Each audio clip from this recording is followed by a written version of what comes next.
For our 12-3, medyo mahaba-haba siya. Meron tayong N1 to, N2 to. どちらが adjective ですか? Again, N1 to, N2 to. どちらが adjective ですか? Tapos, sasagutin natin siya. Yung response mo sa question na N1 to, N2 to, どちらが adjective ですか would be, N の方が adjective です。No? N の方が adjective です。And kapag nakakita kayo ng ganitong sentence pattern, yung N1 to, N2 to, どちらが adjective ですか? Meron tayong tinatanong mo, yung kausap mo na pumili kung ano yung mas or which is more between our N1 and N2. Again, speaker is asking the listener to choose which is more between N1 and N2. For example, pag tinanong ka, which is more difficult, Japanese or English na language? Which is more difficult, Japanese or English? And then, sasagutin mo siya na Japanese is more difficult. Or, for example naman, which do you like better, spring or fall? And then, sasagutin mo na, I like spring better. Basically, meron tayong kino-compare na dalawang bagay at pipili ka ng isa sa dalawang yon. Okay. Bigay natin yung number 1 as example, which is more difficult, Japanese or English? Meron tayong dalawang nouns na kino-compare, N1, Japanese, N2, English. Kung susundan natin ang ating sentence pattern sa taas, meron tayong Nihongo to Eigo to dochira ga musukashi desu ka? No? Nihongo to Eigo to dochira ga musukashi desu ka? Basically, N1, Nihongo, Japanese, to Eigo, English, to dochira. Alin? Which is more? Dochira ga muzukashi desu ka? Muzukashi, which means difficult. Desu ka? For question. Nihongo to Eigo to dochira ga musukashi desu ka? So, pag tinanong ka nito, your response would be, if your response is Japanese is more difficult, ang ating sentence pattern ay susundan mo yung response which is, pipiliin mo kung alin. Yung more, no? So, blank, N is more, adjective this. So, kung alin, yung dinidikitan mo ng nohoga, siya yung more. So, for Japanese is more difficult, meron tayong Nihongo no hoga muzukashi desu. Nihongo no hoga muzukashi desu. Okay. Bigay ko na rin na example yung number 2 para mas clear. Which do you like better or which do you like more, spring or fall? No, again, yung question mo would be, ano ang spring in Nihongo, Minasang? Haru. Haru, correct. Ang fall ay or autumn? Aki.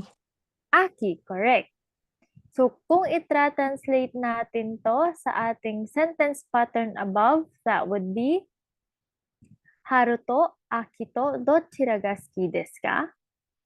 Haru, spring. Aki, fall. Haru to Aki to dochira ga suki desu ka? No? Dochira ga suki desu ka? So, anong mas gusto mo? Spring or fall? And then, pag sinagot mo ng I like spring better, meron kang haru no hoga suki desu. Haru no hoga suki desu.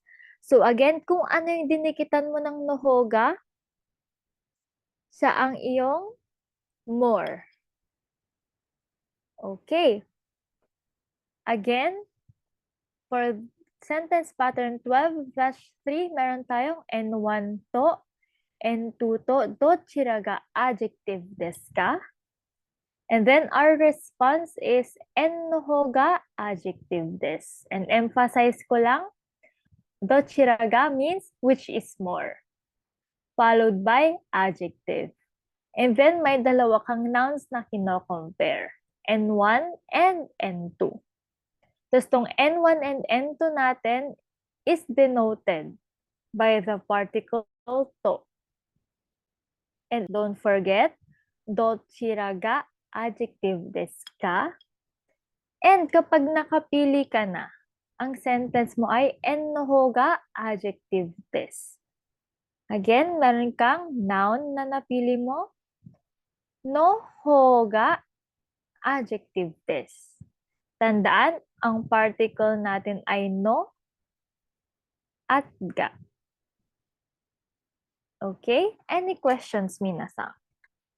May-san, any questions? Arimasen. Joe-san, any questions? ありません。 Okay, for example, anong mas masarap?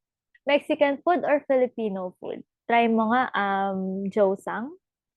Which is more delicious? Mexican food or Filipino food? メキシコと、メキシコ料理とフィリピン料理とどちらが美味しいですか？ Correct! Philippine ryori to Mexico ryori to dochira ga oishii desu ka? Hi, kato gozaimasu. Paano natin sasagutin, May-san? Ano yung sagot mo? Pag ikaw yung tatanungin, anong sagot mo in Japanese? Philippine ryori no hou ga oishii desu. Correct! Philippine ryori no hoga oishii desu. Hi, kato gozaimasu. Diyan, sige, paano naman, May-san, kapag which do you like better? Blue or green? Paano natin ininihongo yon? Which do you like better? Blue or green? Ao to midori to dochira ga suki desu ka? Correct! Ao to midori to dochira ga suki desu ka? Paano kapag tinanong ka ni May-san non Josa, ano ang isasagot mo? 緑の方が好きです。 Correct! Midori no hoga suki desu. Any questions sa 12-3 sentence patterns? Ano po pala yung meaning ng ho by itself? Pag no hoga, blank is more. No? Blank is more. Pero pag ho lang kasi, maraming meaning ang ating ho. Pwede siyang mag-denote ng direction. Pwede siyang mag-denote ng person. Pwede siyang mag-denote ng alternative. Pwede siyang mag-denote ng methods. No? Pero pag sinabi mong blank no hoga, something is more. Adjective this. Okay? So, ang ho kasi natin is marami talaga siyang meaning. Pero mostly is direction. So, kung gagawin natin literal yung nohoga, mas directed ako towards this end. Blank nohoga, adjective this. So, mas pinipili ko tong direction na to, tong alternative na to, or tong principle na to, tong rule na to. Ganon. はい、わかりまし Hoga. た。 Basically, pag sasagutin mo, magkakasama palagi yung no hoga natin. Kasi pag ho lang sinabi mo, marami siyang pwedeng ibig sabihin. Okay? Okay?